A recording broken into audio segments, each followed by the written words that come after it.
നമസ്തേ.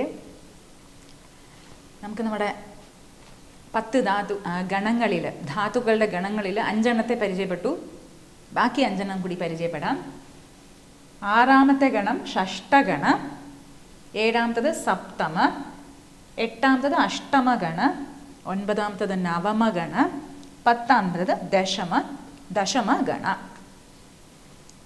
ഈ തമാശയായിട്ട് പറയും, നവഗ്രഹങ്ങളാണല്ലോ ഉള്ളതല്ലേ. ഈ ജ്യോതിഷശാസ്ത്രത്തിൽ അവർ പറയും ഗ്രഹങ്ങൾ നവമാണ്. പക്ഷേ ജാമാത ദശമോ ഗ്രഹ എന്ന് പറയും. ജാമാതാവ് എന്ന് വെച്ച് കഴിഞ്ഞാൽ അല്ല, ജാമാതാവ് മരുമകൻ ആരാണ്? 10ാമത്തെ ഗ്രഹമാണ്. കാരണം മരുമകൻ വന്നു കഴിഞ്ഞാൽ പിന്നെ മരുമകൻ അനുസരിച്ചിരിക്കുമല്ലോ നമ്മുടെ ജീവിതത്തിൻ്റെ പോക്കല്ലേ. നല്ല മരുമകന് കിട്ടി കഴിഞ്ഞാൽ ഓ സൂപ്പർ, നല്ല ഗ്രഹങ്ങൾ ഉച്ചയായിട്ടിരിക്കുന്നു. താഴെയാണെങ്കിലോ പിന്നെ പോയില്ലേ. അവിടെ തമാശയായിട്ട് ഒരു ശ്ലോകത്തിൽ പറയും ജാമാതോ ദശമോ ഗ്രഹ. ജാമാത എന്ന് വെച്ച് കഴിഞ്ഞാൽ മരുമകളും ആവാം, എങ്ങനെ വേണമെങ്കിലും ആകാമല്ലോ. ദശമഗണ. ഇനി ഇതിൻ്റെ പേരുകളാണ് തുദാദി, രുധാദി, തനാദി, ക്രിയാദി, ചുരാദി.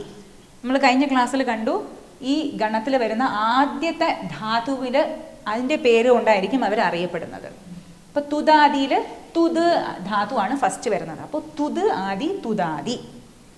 ഇതിൽ രുധ്, അപ്പോൾ രുധാദി. അപ്പോൾ രുധ് ആദി രുധാദി, തന് ആദി തനാദി, ക്രീ പ്ലസ് ആദി ക്രിയാദി എന്നാകും. ക്രീ പ്ലസ് ആദി സന്ധി നിയമം അനുസരിച്ച് അത് യാ ആയി മാറും. ക്രിയാദി, ഈ എന്നുള്ളത് മാറി യാ വരുന്നു, അതുകൊണ്ട് ക്രിയാദി. അവസാനത്തെ ഗണം ചുരാദി. ഇപ്പം ഈ ഓരോ ഗണത്തിലും എത്ര ധാതുക്കൾ ഉണ്ടെന്ന് ഇവിടെ എഴുതിയിട്ടുണ്ട്. 6ാമത്തെ ഗണത്തിൽ 169, 7ാമത്തേൽ 25 ധാതുക്കൾ, 8ാമത്തേൽ 10, 9ാമത്തേൽ 65, ദശമത്തിൽ 10ാമത്തേൽ 458. ഇപ്പം കഴിഞ്ഞ ക്ലാസ്സിൽ സൂചിപ്പിച്ചിട്ടുണ്ടായിരുന്നു 1ാമത്തതും 4ാമത്തും ഗണത്തിൽ കുറേ കൂടുതലായിരുന്നു അല്ലേ. അപ്പം ഇതിൽ നോക്കുകയാണെങ്കിൽ 6ാമത്തേലും 10ാമത്തിലാണ് ഏറ്റവും കൂടുതൽ വരുന്നത്.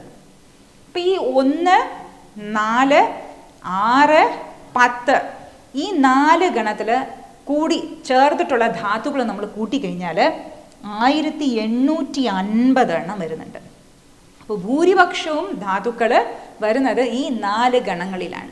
അപ്പം ഈ 4 ഗണങ്ങൾക്ക് പ്രത്യേകതയുണ്ട്. അതുകൊണ്ട് തന്നെ ഈ 4 ഗണങ്ങളെ നമ്മൾ സാർവധാതുക ഗണ എന്ന് പറയുന്നു. 1, 4, 6, 8 ഈ ഗണങ്ങളെ നമ്മൾ സാർവധാതുക ഗണം എന്ന് പറയുന്നു. ഇതിൽ ഏകദേശം നമ്മുടെ 2104 ധാതുക്കൾ, അതിൽ ഏകദേശം ഒരു 88% ധാതുക്കൾ ഈ ഗണത്തിലാണ് വരുന്നത്.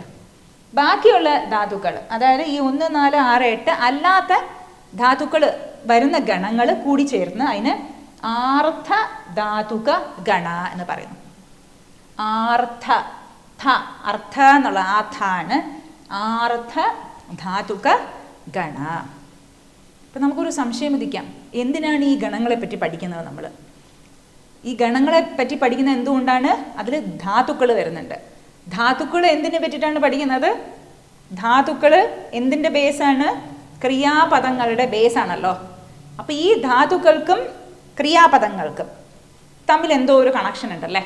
അപ്പം എന്താണ് കണക്ഷൻ എന്ന് അറിഞ്ഞാലേ നമുക്ക് ക്രിയാപദങ്ങൾ എങ്ങനെയാണ് ഉണ്ടാവുന്നതെന്ന് നമുക്ക് അറിയാൻ സാധിക്കുകയുള്ളൂ. അതുകൊണ്ടാണ് ഇതിനെ പറ്റിയിട്ട് പഠിക്കുന്നത്. അപ്പം എന്താണ് കണക്ഷൻ? അപ്പം ഇത് തന്നെ ഒരു കട്ടി കൂടിയ വിഷയമാണല്ലോ. അതുകൊണ്ട് നമുക്ക് അടുത്ത ക്ലാസ്സിൽ നോക്കാം എന്താണ് ഇവയ്ക്ക് തമ്മിലുള്ള കണക്ഷൻ.